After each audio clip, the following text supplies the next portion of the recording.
YouTube, what's going on? It's your boy, Next Level, back again with another video for all my targeted individuals. If you are targeted, if you are going through this, man, never forget, man, God is with you.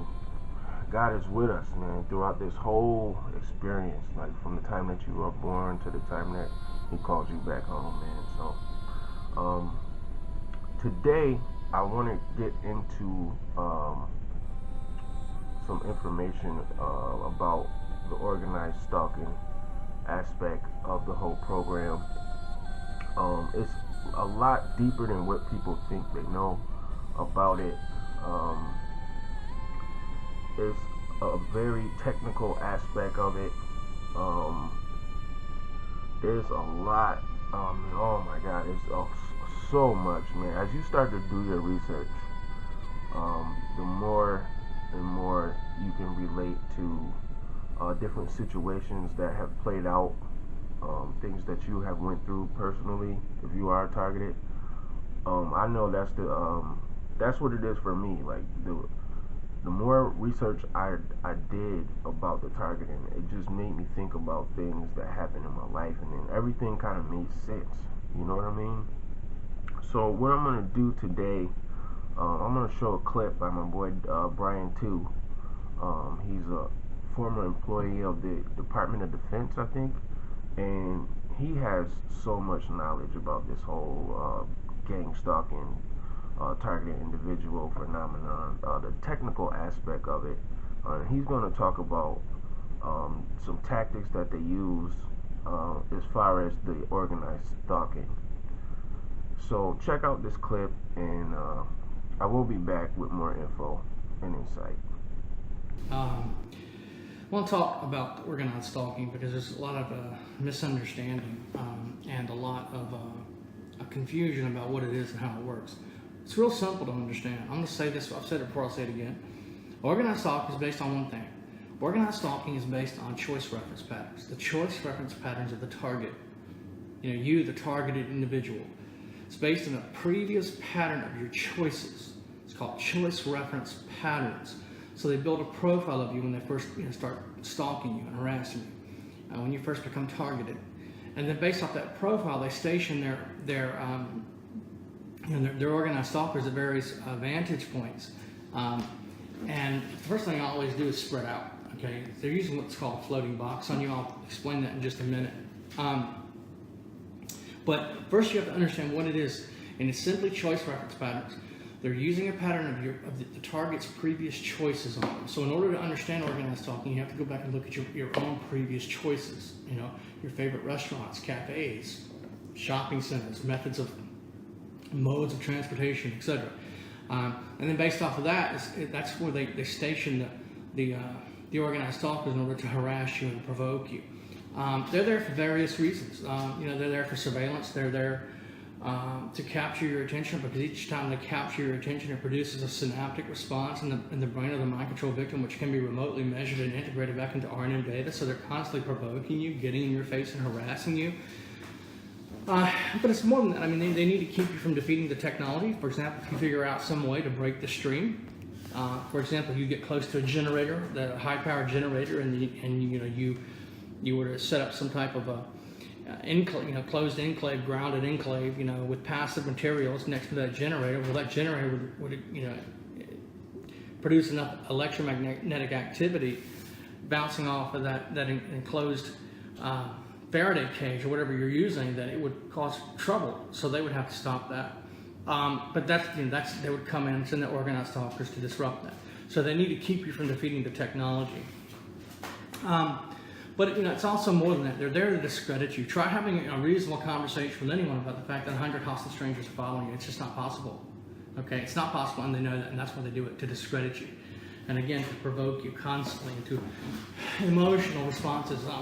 Because each time they provoke you into an emotional response, it produces an electromagnetic emission in your brain. Remember, you're tied to that supercomputer for life. If you're targeted with this technology, and millions are, and most 98% of the people targeted have no idea they're targeted. Hundreds of thousands of people in America are trauma-based mind control victims alone, and the majority of them don't even know they're targeted. There's all this chaos and hell on earth in their lives. suddenly came out of nowhere and they have no idea what happened. Okay, that's trauma-based mind control.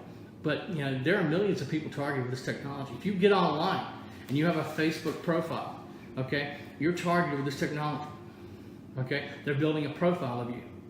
Okay, so you think, well, it's not me, I'm not targeted. If you are using social media on the internet, you are targeted with this technology. It's just that you're not actively targeted. Okay, they're still building a profile of you, of your choices, of your patterns of behavior, etc. Okay, that's what's happening. You're targeted. You're just not actively targeted. If you're on social media, you're on Facebook, Google Plus, etc. You are targeted with this technology. You just don't know it. Millions of people are actively targeted with this technology and have no idea. And hundreds of thousands of Americans alone are trauma-based and have no idea. So it's based on choice reference patterns. Okay, pattern of your previous choices. Once you understand that organized stalking is based off choice reference patterns, then you need to understand what it's comprised of. Because you know what it's based on, so what is it comprised of? It's comprised of two things: situational scenarios and conversational scenarios. And those situational scenarios and conversational scenarios will always be based on events or topics that they know will capture your attention. So, you're religious, they know that. They've been able to build a profile of your habits and your behaviors, etc., determining what you will respond to. So now they engineer these situational and conversational scenarios. And they sit down next to you one day and start having a conversation out loud about God to capture your attention, produce electromagnetic emissions in your brain, which can be remotely measured and integrated back into R&M data. So these situational and conversational scenarios that are involved in organized stalking are absolutely crucial for mind control, because in a real world, there's no real effective way for them to gauge and measure the effectiveness of their neuroprogramming. It's just not possible. So using trigger stimuli, these organized stalkers, everything's highly compartmentalized. They don't know much. They're just told what to say and do. Okay, they're just thugs. Okay, so they sit down next to you and start having a conversation about whatever it is you'll respond to. Sports. So if you're an Atlanta Braves fan, then they'll sit down next to you and start having a conversation with someone else about the Atlanta Braves. Or if you love God, they'll sit down and start having a conversation out loud within your hearing about God. Or they'll come in wearing a Jesus Saves shirt. They're there to capture your attention, because each time they capture your attention, it produces a synaptic response in the victim's brain. Understand also that these organized stalkers are not dedicated to you per se, the targeted individual. They're dedicated to all targeted individuals who move through their area of operation. So they live, work, and play in that neighborhood. So there's a great deal of indirection and plausible deniability to be involved. So you call the police and say, this person's stalking me. And the police show up and they say, no, this person's crazy, I live, work, and play here. So you're discredited. And another thing that, people start taking, pictures, and they think that, the pictures are somehow preventing the stalking. No, you're doing exactly what they want you to do. They want you to take a picture and to keep taking pictures. One picture's not enough. They want you to keep taking the same pictures over and over to discredit you. Never take more than one picture unless they're doing something different. Take that one picture, upload it, and go. Don't keep taking pictures of the same people doing the same things over and over, because you're discredited that way. You're doing exactly what they want you to do. Every time you click that camera, you aim a camera at them, you click that camera. That's an evoked potential. That's an electromagnetic emission, a synaptic response in your brain. You're helping them measure your brain. You're to build a cognitive model of your brain by reacting. So don't react. Just keep moving, unless they're doing something different. And of course they will, because they're not going to let you defeat their technology. But they're using a tactic called they're using several tactics. They're using what's called the floating box, which is basically picket surveillance. They will increase, they will expand, decrease, or increase the size of the floating box as you move around. So they've got you boxed in, and this box is called floating because it's constantly moving with you. Okay, it's just basic, simple picket surveillance. So the first thing they do is they always spread out. Whenever you move into a new area, you move into a new area. So the old organized stalkers will break off, and the new organized stalkers will pick you up because you just moved into a new area. And these organized stalkers are not controlled by one person. There's contractors. And the organized stalkers are paid cash under the table. Nobody knows. And the contractors that control them, basically they're the previous military, former police, etc. Somebody that has, usually private detectives have some degree of expertise in the area of surveillance. So these are the people, and of course they must be cleared. They must have a clearance. So these organized stalkers are contractors. They're just paid cash under the table, and they're using a tactic called the floating box on you. And the floating box is basically picket surveillance. They surround you everywhere you go, and as you move, the box moves. So you're driving down the street, they'll be in front of you and behind you and in front of you and beside you, and they'll move around you constantly. It's called a floating box. Same thing when you're walking down the street, okay? And then it'll expand or decrease as you move into new areas. And they're very swift, these people. I mean, they'll have a suit in the car in case you have to go pretend like you're on Wall Street, or they'll have a pair of gym shorts in the car in case you have to go to the gym to watch you, have a backpack in case you have to pretend to be a tourist, etc. And they're using a tactic called, and this is, they have entire wardrobes set aside in their cars for this kind of stuff. So you're not going to go just jump in a pool and try to get away from it. They've already got the situation covered. They've got their swimsuit. Okay, so you need to understand, basically, they're going to key in on whatever you're wearing. They're going to key in on some unique object, okay, like my hat, and they're going to, that's how they're going to identify me, and they're going to relay that evidence. Now, the hive mind teams communicate with each other by synthetic telepathy. Not the stalkers, not the organized stalkers. They just communicate by way of cell phones. So they're constantly relaying your position based on keying in on whatever color you're wearing, or whatever it is that's unique that you have on, and then they'll relay that information to the next person ahead of you in order to pass you off to the next individual. This is very important. This is not just not just using picket surveillance. They're using a tactic called leapfrogging. And leapfrogging is basically, it's exactly what it sounds like. Leapfrogging is passing the victim off, the target off, and then moving ahead of the target and picking them back up again. Okay, so leapfrogging is very important because if they need to pass the target up, pass you off to another person, and then move ahead of you, then they've got to move to some decision point in front of you or behind you where you're possibly going to make a move, because it's really easy to break the floating box. If you really want to know you're being stalked, all you have to do is make 4 right turns. If they're still behind you after you made 4 right turns, you're absolutely being stalked. It's not your imagination. Okay, so it's easy to break the floating box. Just do a U-turn, sudden U-turns. This is the one thing they can't prepare for.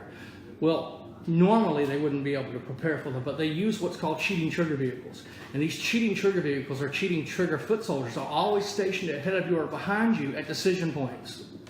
So, you move up, you do a U-turn, and then you head off in one direction, and then you drive down the street, suddenly you make a left turn, you think, well, I fooled them. Let me tell you, they've gotten plenty of people that way who thought they fooled them using cheating trigger vehicles and cheating trigger foot soldiers.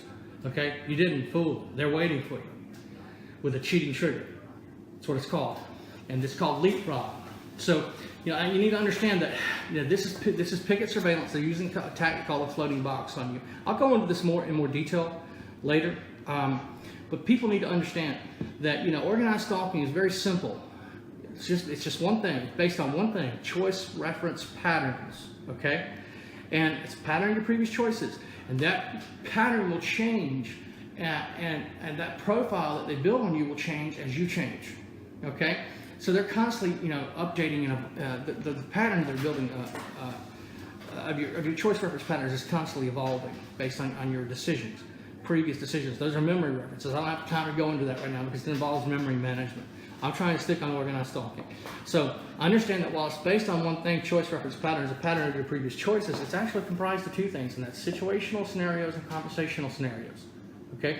And these situational scenarios and conversational scenarios will always be based on events or topics that they know will capture your attention. If they cannot capture your attention, their mega billion-dollar technology fails.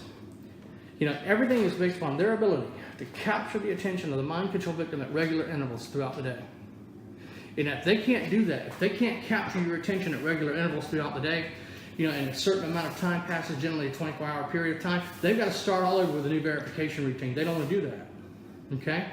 So they're actually going to use these situational and conversational scenarios to engage in conversations and situations that will capture your attention. Every time they capture your attention, it produces a synaptic response, an electromagnetic in the emission in your brain, which can be remotely measured and integrated back into RNM data. Remember, you're tied to that supercomputer for life by this information injection feedback loop, this stream of electromagnetic low frequency waves, specifically tuned to your brainwave signature, interfacing with the nanotechnology in your brain. So choice reference patterns, situational and conversational scenarios based on events or topics that will capture your attention. That's how they determine they gauge, measure the effectiveness of their neuroprogramming. Neuro-linguistic programming that's used on you at night, well, they got to determine if that's effective or not. They got to verify that technology. It's called verification. If you don't respond to those situational and conversational scenarios, then the verification process breaks apart and mind control fails. I've said this before. I'll say it again. The people get it, understand it. Verification. They got to verify their technology. So they're using these organized stalkers to engage in situational scenarios or conversational scenarios that they know are going to capture your attention. So you're an Atlanta Braves fan, they'll sit down one day next to you and start having a conversation about the Atlanta Braves. Or you're religious, they know that based on events or topics that are going to capture your attention, they're going to sit down next to you one day and start having a conversation out loud about God. They're trying to capture your attention. That's what this technology is designed to do. If they cannot capture your attention at regular intervals throughout the day, their technology fails. As you can see, it's a lot deeper than what we perceive it to be. People have ideas of, what they think the targeting is, or, people are believing that there is no technical aspect of it. It's like they don't have technology that they do use, and it's so intricate, like it's so many layers to this, and at the end of the day, yes, I do believe that it is a demonic attack, but it's also infiltrated with, the government. It's global. I mean, it's so much, man. I'm gonna continue to keep digging, man, and keep researching, and I encourage everyone else to do their research, man. Especially, before you start, doing videos and telling people things and saying things, because at the end of the day, everybody's targeting is different, but we all are being targeted in some form or fashion, and it's very important that you do your research and pray, because at the end of the day, God is the only answer. Jesus Christ is the only answer. It's the only way that we're going to get through this, so I'm going to end it here. If you don't know Jesus, man, find Jesus, man. Give your life to Christ, man. And I will see you on the next one.